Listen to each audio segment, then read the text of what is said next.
Let's talk about Teenage Mutant Ninja Turtles 3. This film came out in 1993. The first one came out in 90. Second one came out in 91, if I'm not mistaken. It was rushed into production. First one made a lot of profits. Second one kind of took a dip. And the third one took a little bit more of a dip, but they also spent less money making it. And you can see that very clearly with the turtles themselves. Their facial expressions, they did not use Jim Henson Studios for these turtles. And their mouths are very like that. And it's a different experience. What do you guys think? They had spots for some reason. Luke, I can't even see you. Do you have a light or something? I will arrive when I have something to say. He's like the Shredder who was not in this movie. Yeah. Oh, wow. So, yeah, they had spots. The suits were terrible. That's one of my biggest. The suits were terrible in this one. All right, look, it's Turtles in Time. I get it. Well, Corey Feldman came back for this one, too. My biggest beef, I'm going to go back to the second one because I thought those turtles looked terrible, too. Yeah, they look pretty much the same as 3. Yeah. Oh, I just did it. Oh, they were also done by Henson, though. The turtles were not allowed to use their weapons in Ninja Turtles 2. They were allowed to use them fighting the ancient samurais. Yeah, but Vanilla Ice was in Ninja Turtles too, so that bumps it up at least 3 levels. Already. So was Kevin Nash. He was the Super Shredder. He was exactly Big Super Daddy Shredder. Cool Weasel for life, brother. Yeah. While Teenage Mutant Ninja Turtles 3 is a very important piece of film history for us all, I do think it had its issues, so to be said, and things like that. I wanted to see more of Casey Jones. Like, they bring him back. It's like, oh, as a kid, I remember being like, Casey Jones is back. Are you kidding me? And he doesn't do anything. Just like he's a babysitter for a bunch of time-traveling samurais. It was a mess. I like that bit, though. It was goofy. And don't get me wrong. Funny. Don't get me wrong. If right. I would not have seen this film 1,000 times as a kid, this film would be complete zero, almost. Yeah. Okay? Don't get it twisted. But I watched this movie a lot when I was a kid. Not as much as number 2. Number 2 is the one I watched the most. And it also happens to be probably my favorite Teenage Mutant Ninja Turtle movie of all time. You like 2 more than 1? Yes, absolutely. What? I just do. I mean, I like personally, like I Luke, said, I'm very shun him. I'm turning off my lights too. Hey, look, at the end of the day, no, Luke. No, Daddy, no. All right, now. At the end of the day, I think it was because I watched the film more as a kid. I know that they took a lot of liberties, possibly too many. And I'm not saying number 2 is a perfect film. It's just my favorite Teenage Mutant Ninja Turtle film. The first one is probably hovering around a 4.5 to a 5. The second one's at a 5.5, in my opinion. That's just where I'm at. I haven't seen the new reboot lately. The first one I thought was okay, but the second one was garbage in the reboot realm. With number 3, you can see that everything looks low budget. The sets, the actors even, I do like this version of April O'Neil. She's probably my favorite. Like I said, that's the April that I grew up with. But correct. Yeah, but possibly for the wrong reasons. I feel like I'm on Legends of the Hidden Temple right now. That's fine. Possibly for the wrong reasons, but there's just the April O'Neil that I grew up with, and then the ones that I liked. I might or might not have thought she was more attractive than the first April that was featured in the first Teenage Mutant Ninja Turtle movie. 100% false. You never forget your first, though, John. Yeah. Your first April O'Neil. You had your cherry pop by the first April O'Neil? Oh, yeah. Sexual. You got paid too much. She made too much money on the first one. They asked her to come back, and she's like, "No, I'm done." I thought it was crazy because Paige Turco, when she's back in time, the first thing she does is make a mini skirt, and when the turtles find her, I never heard a Ninja Turtle go swing.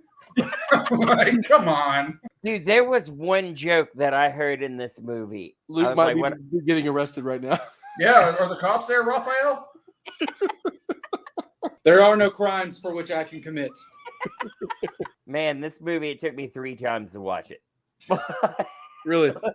I would watch 30 minutes of it, cut it off, and then the next day, watch 30 minutes of it. Literally just finished it about 10 minutes before I came here. Can't tell you a single thing about it, really. I know they went back in time. I know Michelangelo wanted to stay. I also fell down a rabbit hole and found out that they made a crappy 1997 show based off of these 3 movies where there was a girl Ninja Turtle. The sword play in this film was awful. And a lot of times when I was looking at these puppets, I felt like I was at Chuck E. Cheese. You know, I thought the special effects were almost on par with that. Yeah. As far as playing Five Nights at Freddy's. Raphael made me uncomfortable. Not you, Raphael. The other Raphael. Their mouths, like I said, were very wrinkly. It just wasn't very human. Well, I mean, I know they're not supposed to be human, but their emotions and their lip movements and everything weren't on point. I could almost hear the gears turning inside the head. Like that. That's how bad the editing was in this film. You remember when April's trying to when she first arrives there and she gets arrested or whatever they call it over back then. She's got her Walkman starts playing and they all lose their minds. Yeah. They smash it. And then she's like, Noriega comes in, you know, the villain with the guns. And he's just like, or she's just like, I put 4 awesome dudes in there who can sing, blah, blah, blah, and all this stuff. And then Noriega's like, out of nowhere, just screams and loses his mind. Terrified me as a child. But I was like, oh, wow, he must be the villain. He's much smarter than everybody else in this scene because he knows there weren't people in the Walkman. Way to pull it off, Ninja Turtle director. Way to pull it off. He got me. The acting that Luke is doing is about on par for the Teenage Mutant Ninja Turtles 3. Yeah. Yeah, it's about. Do not offend me. I think that's a line in the movie. Still Hey, better than Danny DeVito from Batman. Not true. Danny DeVito is very frightening as the Penguin. he is. He ruined an entire Batman series because children were scared of him. Yeah. If you're not afraid, Jonathan, you should be. So anyway, long story short, I don't like Walkmans because of him. What was the deal with Casey Jones being in the band? When did that happen? I think he was like, I don't want to have to fight in this one, so just let me sit in a cage and act most of the time, and then I have to ride a horse at the end. Everybody is on the growing area, if you will, of Casey Jones. Okay. Yeah. Everybody's loves Casey Jones. Casey Jones. Yeah. I never have liked Casey Jones. I think that Casey Jones is lame, and the fact that he's even with the Turtles, he doesn't even belong with the Turtles. He's not even in the same league as the Turtles to me. So him coming back or being gone didn't matter to me. That's probably why I love number 2 so much, is because he's not in it. I figured it was Go Ninja, Go Ninja. And that too. I mean, you know, Vanilla Ice, man. I'm not a fan of Casey, so him being there, being away, whatever, like he doesn't really, especially that actor, like nothing against the guy. He did better in the first one. Elias Koteas. What? His name is Elias Koteas. Oh, okay. It's not that. I didn't know that. He was in that movie with the Crocodile Dundee guy too, about an angel. Yeah, I don't remember the name. He was in Crocodile Dundee? No, he was in a movie with Crocodile Dundee. Come on, Jason. Sorry, I apologize. Yeah, Paul Hogan. I knew that. Did we think that this was somehow going to tie into Shredder? These guys in the way back in Japan were going to be like who trained the foot eventually, and that would lead to Shredder? Because that's where my brain went. I don't think the script writers of this particular film were that sharp, but that would have been a good angle. That would have been fantastic. It would have made so much sense. Or let's not do time travel at all because it's stupid and I hate time travel. You don't like Back to the Future? Okay, I like Back to the Future, Terminator 2, and Endgame. That's it. I got a question. Why was that general? The general had that one strand of hair hanging the whole movie. Like the first time I saw it, I was like, okay, maybe he just got back from a battle. He didn't have time to re-put his hair up in the bun, but it was hanging the whole movie, every scene. Did you guys notice that? It was the 90s. No, I like the 90s a lot. I think they did that to make him stand out. You know what I really would have wanted? That guy to be cast as Meatloaf, the singer. I think it would have been fantastic. And we could have got a Meatloaf song in a Teenage Mutant Ninja Turtles movie. It'd been fantastic. I'd have bumped it up a little bit more on my score, which is not very high, just want to say. we probably could have got away with that in the 90s, in the early 90s, because they wouldn't have got all up in arms about casting a fat white man in a role that was supposed to be an Asian man. But these days, there's no way. No, John, he was a pirate. Pirates. No. I'm not talking about the dude. I'm not talking about the musket wielding pirate. That's who I was talking about. I'm talking about the Asian general that had the long strand of hair hanging. Oh. No, I meant the pirate as. I'm not talking about the pirate. That dude sucked. That dude would. Dude, we could have put "I would do anything for love" at the beginning of the that could have been the end credit, the credits. Well, they had Tarzan Boy. They did. Jungle Boy. Tarzan Boy. No, it's Jungle Boy's theme. Well, yeah, the song is called Tarzan Boy, Jason. No, I don't care. It's Jungle Boy's theme. Let me see how do I mute Jason? I'm starting to think that Jason didn't see this movie. No, I did. I saw it. I mean, it took 3 times, but I did it.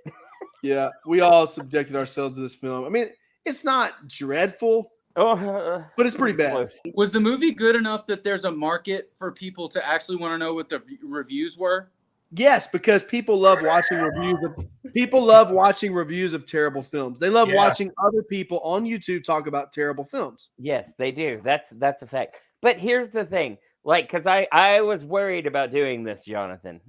Because I know you, Jonathan May. you were gonna tell me, Jason, how is this any different than Batman 66? It's a whole lot different than Batman 66. I wasn't gonna say that. I know you, Jonathan. I know you. I think you're trying to put words in my mouth now at this point. I was just ready for it because every time I come on here, I gotta get hate for Batman 66 on me. No, but since you brought it up, yeah. At the end of the day, I mean, I think that there was probably a lot of good intentions behind this film, but it missed a lot. I don't think I'm going to get any argument from you guys on that. And I don't think there was good intentions. I think they just wanted to make money. Yeah, that's probably mostly what it was. Probably mostly what it was. Too many baseball jokes. Splinters, funny at the end of this film, really sucked. You know how he always makes, I made a funny. Ha ha ha. He did that in every film. But this one was the absolute worst because it's literally just him wearing a lampshade on his head, doing an Elvis impersonation that was really bad. That funny was awful. There is a joke that made me laugh, okay? So after the guys from Japan come into the future or whatever, and they're watching the hockey game, Casey Jones goes, "It ain't even the playoffs yet." And I laughed. They were all like, that's funny. Yeah, I enjoyed that bit with the guys that came back in time. I thought that was fun, but there wasn't much fun to be had here, guys, at the end of the day. No. Special effects looked poor. The story wasn't great. Even a lot of the actors that were chosen were not the greatest actors that could have been. Those are the worst turtle actors I have ever seen on film. Even Casey Jones didn't do really like that great. I mean, he was okay. He was okay. They just put him in there because it's Casey Jones. Like, this whole movie was just a money grab, pretty much. It's like, it's the Turtles. We're going to grab some money. Let's get Casey back. Yada, yada. Put some one-liners in there that aren't very good. How much do you think they paid that Casey Jones actor to come back for this film? I remember going to see this when I was a kid. It was still very popular, so I know it did well at the box office. So they probably paid him fairly well, I would say. Like, you would have to. I think they spent $20 million to make the film, and the movie made roughly $60 million at the box office. This cost $20 million to make? Yep. But it was also the early 90s, so things were different as far as budgets for films, but adjusted for inflation, I'll put that amount on the screen right now. That's roughly what they spent. And if I'm wrong, I'll put the budget and what they made at the box office. But I'm pretty sure that they spent $20 million and made $60 million, which, you made roughly 3 times the amount of what you spent.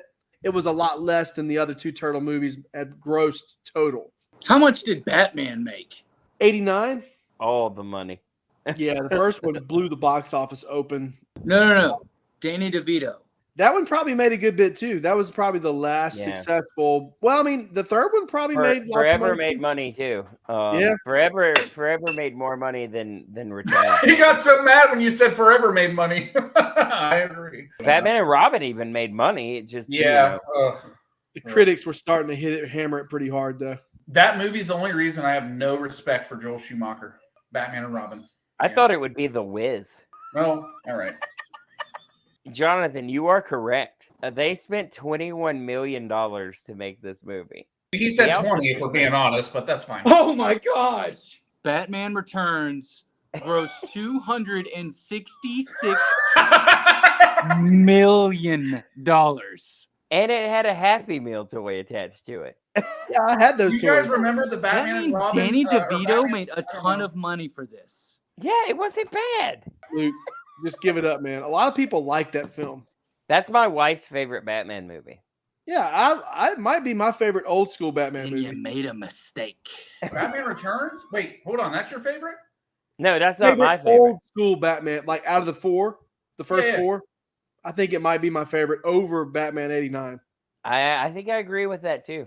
But Out of it's the a first close, four? it's a close matchup. It's a close matchup because Joker, Jack Nicholson's Joker, amazing. But let's stop talking about Batman and go ahead and give our rating. What we think. Who wants to give their rating first? Luke, you want to go first? Luke, what do you rate Yeah, the this guy who film? hasn't seen it. I consider this movie to be exceptionally better than the first two. My favorite parts were when Justin Bieber and Machine Gun Kelly showed up for their cameos and they saved the Ninja Turtles from the mutant rats from the past. I think that they did a lot of good with the animatronics on the large turtle shell shaped bat vehicle that they drove. So I think that's probably at least 19 million where they spent that money on the budget. I was a little let down that the love interest got away, but it's kind of how these things go. And He's not wrong. He's not wrong about that part. I just gotta say, you gotta say that the lip motions weren't that good. I mean, the lips were good for me. I did like a lot of the choreographed Eastern Japan style martial arts that were in the movie. I do think that some of it seemed a little bit too choreographed, but in general, I did feel that I was watching a turtle that had a mutation on chromosome 49 that had caused it to grow into a humanoid biped organism and train under a true samurai in the ways of the blade. Now, as far as Donatello and the other ones, I can't speak for them, but Leonardo brought it home. So I give it a 10 out of 10. Okay. Darren, what did you think about this movie? Where do you have it at? I mean, how do I top that? The puppet, the very rubbery suits, they look like something you buy at a Party City pretty much. Yeah. You mind telling me which Party City is in your town? The nearest is Huber Heights, Ohio. Okay. All right. Because that sounds like an excellent Party City. The walk's still there? All right, fair enough. I did not like Paige Turco. She's my least favorite April. Oh, that hurts me. That hurts me inside. I had to say it. You went after Casey Jones. Yeah. Even though, so Casey Jones, okay, so the Turtles are outcasts in all their movies, but when Casey shows up, he's the outcast. Huh? Changes the whole dynamic. But he wasn't the outcast in Turtles 3 because he was just wasted hanging around watching hockey with a bunch of time travelers. I thought the Bell scene was good with the Asian villain. Yeah, and then the Meatloaf villain shoots the cannon at him and blows it up, and he's still alive even after a giant bell landed on him prior to that. So overall, I'm going to give this like a 4. That's all I got. I got to keep it there. I got to be honest. That's pretty generous in my mind. What do you think, Jason? Okay. As someone who loved the first movie, could pretty much quote it, probably still can. The love story's stupid. The animatronics are awful. The villain's bad. There's no Turtles lore really to it at all. There's a few jokes that hit. So I'm going to give this a 1. Yeah, I'm pretty somewhere in the middle between you two guys. The movie, I watched it a lot as a kid, but that doesn't change the fact that if you watch it now, it's absolute dog crap. Like I said, the sets look bad. There was a noticeable decline in everything. The budget, you can just watch this film and say, okay, this is not the same Turtles that I'm used to seeing. A lot of the not actors, my Ninja Turtles. Yeah, a lot of the actors didn't fit the roles, and the ones that did weren't the greatest actors. I mean, look, I'll give it to some of the people in the film, like the big dude that was holding up the, pulling up the rope on the cages and stuff. He did okay in that role. I love April. Yeah. April O'Neil. That's my April. Probably the best April of all time. Didn't like the mom haircut that she gave herself, the Karen haircut. Wasn't a fan of that. That kind of ruined it for me a bit. And, the action sequences, that's something that you love in the first two Turtle films. And in this one, they weren't really that great. They weren't really that strong. So there was a lot of declines here that we saw from the first two films to this one. That's why I got to give it a 2.5. If you haven't already, make sure you check out Mr. Darren Michael, m6p.com, or it's actually the m6p.com, right, Darren? Yeah, the M6P, of course, we're on Facebook and YouTube too. And we've been fortunate enough to have Jonathan appear on many episodes. So there he is. And Jason Galt, you can also find him in the podcasting realm at Jason Explains It All. I've also been on that show once or twice. Until next time, guys, thanks so much for joining me, and have a great day. Yeah, Turtles 3 sucked. That was terrible.